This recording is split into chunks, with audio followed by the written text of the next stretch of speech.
तो अब सीधे आपको हरियाणा के कुरुक्षेत्र लिए चलते हैं, जहां मुख्यमंत्री मनोहर लाल मौजूद है। हरियाणा के एग्जीबिशन कार्यक्रम का अवलोकन कर रहे हैं, तो तस्वीरें आपको सीधे वहीं से दिखाते हैं। गीता मनीषीगण, कुरुक्षेत्र विश्वविद्यालय के कुलपति, प्राध्यापकगण, विद्यार्थीगण एवं गीता प्रेमी सज्जनों, भाइयों बहनों, कर्मयोग की ये पावन धरा है और इस धरा पर आज समय और स्थान तो महत्वपूर्ण है ही, लेकिन ये अवसर बहुत महत्वपूर्ण है। धर्म क्षेत्र कुरुक्षेत्र का ये पुण्य स्थान, अंतर्राष्ट्रीय गीता जयंती के शुभारंभ की ये शुभ वेला और हरियाणा में हमारी माननीय राष्ट्रपति महोदया इनका प्रथम ही आगमन, हरियाणा की भूमि पर आपका मैं अपनी ओर से, हरियाणा सरकार की ओर से, हरियाणा की जनता की ओर से बहुत बहुत अभिनंदन और स्वागत करता हूं।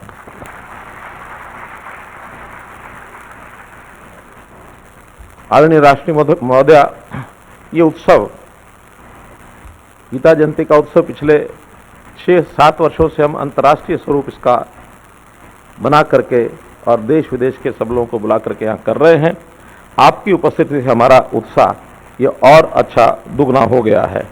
इस अवसर पर मैं इतना निवेदन करना चाहता हूं कि आप 15वें राष्ट्रपति के रूप में पद ग्रहण करने के बाद आप जैसी कर्मयोगिनी का ये जो प्रथम आगमन है, ये से हम संदेश हमको मिलेगा और इस संदेश के माध्यम से गीता की जिस कर्मयोग की शिक्षा दी गई, आप उसमें साक्षात प्रतिमूर्ति हैं। आपके कर्म के बल पर ही सादे और साधारण परिवार में जन्म लेकर आपने असाधारण सफलताएं अर्जित की हैं। उड़ीसा के रायरंगपुर के ऊपरबेड़ा गांव से लेकर राष्ट्रपति भवन तक का आपका सफर हम सभी के लिए ये प्रेरणादायक है। आप जिस पृष्ठभूमि से आती हैं, वहां प्रारंभिक शिक्षा प्राप्त करना भी एक सपने के समान था, परंतु अनेक बाधाओं के बावजूद आपका संकल्प दृढ़ रहा और आप कॉलेज जाने वाली अपने गांव की पहली बेटी बनी। आपका राष्ट्रपति बनना इस बात का प्रमाण है कि भारत में गरीब सपने देख भी सकता है और उन्हें पूरा भी कर सकता है। सदियों से वंचित रहे, विकास के लाभ से दूर रहे गरीब, दलित, पिछड़े तथा आदिवासी आप में अपना प्रतिबिंब देखते हैं। महोदया, आप देश के गरीबों, कमजोर वर्गों और दबे पिछड़ों की सच्ची पैरोकार हैं। महोदया, गीता के पहले श्लोक धर्म क्षेत्रे कुरुक्षेत्रे समवेता युजुत्सवा में ही कुरुक्षेत्र को धर्म क्षेत्र की जो संज्ञा दी गई है, कहते हैं गंगा के जल से मुक्ति प्राप्त होती है, जबकि वाराणसी की भूमि और जल दोनों में मोक्ष की शक्ति है। और यदि हम कुरुक्षेत्र की बात करें तो कुरुक्षेत्र के जल, थल और वायु तीनों ही मुक्ति प्रदाता हैं। यह भी मान्यता है कि यदि कोई व्यक्ति कुरुक्षेत्र में निवास करने की इच्छा रखता हो तो इच्छा मात्र से भी उसे मुक्ति मिल जाती है। वैभव, समृद्धि, ज्ञान और धन धान्य से भरपूर इसी धरा पर प्राचीन भारतीय सभ्यता फली फूली। पावन सरस्वती के तट पर वेदों, उपनिषदों और पुराणों की रचना हुई। सम्राट हर्षवर्धन की वैभवशाली राजधानी थानेश्वर भी यहीं पर थी, जिसे अब थानेश्वर कहा जाता है। कुरुक्षेत्र की इस महत्ता को जानते हुए भगवान श्री कृष्ण ने इसे महाभारत के युद्ध के लिए चुना था। उन्होंने मोहग्रस्त अर्जुन को कर्म योग का दिव्य संदेश ये दिया था, जो आज भी मानव मात्र के लिए प्रेरणा स्रोत है। मैं इस मोक्षदायिनी धरा पर आपका पुनः अभिनंदन करता हूं। आज आप प्रदेश की 3 नई परियोजनाओं की सौगात भी वो हमको देंगे। आप अपने करकमलों से मुख्यमंत्री स्वास्थ्य सर्वेक्षण योजना का शुभारंभ करेंगे।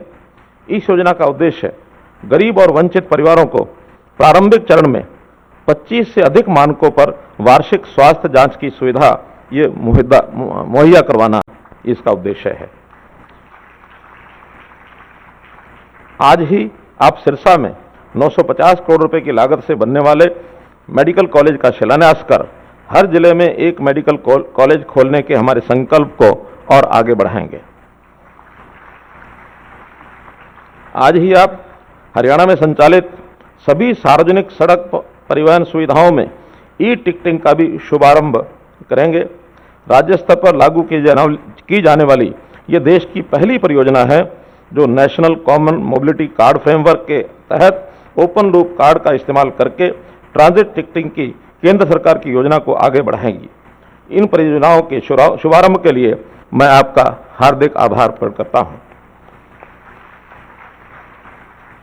माननीय राष्ट्रपति महोदय जी, आपने इस 5 दिवसीय अंतर्राष्ट्रीय गीता महोत्सव का उद्घाटन किया है और इस महोत्सव का महत्वपूर्ण आकर्षण ये गीता पर अंतर्राष्ट्रीय सेमिनार है।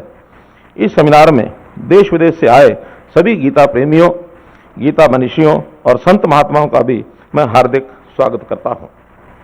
इस बार अंतर्राष्ट्रीय गीता महोत्सव में नेपाल हमारा सहयोगी देश और मध्य प्रदेश सहयोगी राज्य की भूमिका में है। अजरबैजान, इथोपिया, वियतनाम आदि देशों के राजदूत अंतर्राष्ट्रीय गीता महोत्सव में ये शामिल हो रहे हैं। इनकी स्वीकृति हमको मिल गई है। महोदया, हरियाणा प्रदेश भौतिक विकास की दृष्टि से आज देश के अग्रणी राज्यों में से एक है, लेकिन हमने अपनी महान सांस्कृतिक और पौराणिक धरोहरों और मूल्यों को संजोए रखा है। इसी दिशा में कुरुक्षेत्र का महापर्यटक स्थल के रूप में विकास किया जा रहा है। भारत सरकार की स्वदेश दर्शन योजना के तहत भी हरियाणा कृष्णा सर्किट की पहचान की गई है। अंतर्राष्ट्रीय गीता जयंती के महोत्सव की तर्ज पर कृष्णा उत्सव भी मनाने का हमने निर्णय लिया है। इसमें भगवान कृष्ण के जीवन प्रसंगों को झांकी, संगीत, नृत्य व आधुनिक तकनीक के सहयोग से मनमोहक अंदाज में दिखाया जाएगा। बच्चों में स्कूल के समय से ही कर्म के संस्कार पैदा करने के लिए गीता के अध्याय स्कूली पाठ्यक्रम में पढ़ाए जाते हैं। कहने का भाव यह है कि हम निरंतर प्रयासरत हैं कि हमारी महान संस्कृति के महान जीवन मूल्य नई पीढ़ियों में निरंतर प्रवाहित होते रहें। इन्हीं शब्दों के साथ मैं माननीय राष्ट्रपति महोदया जी का और दूसरे अतिथिगण का एक बार फिर स्वागत और अभिनंदन करता हूं। सबको अंतर्राष्ट्रीय गीता जयंती उत्सव की हार्दिक बधाई व शुभकामना देता हूं। धन्यवाद।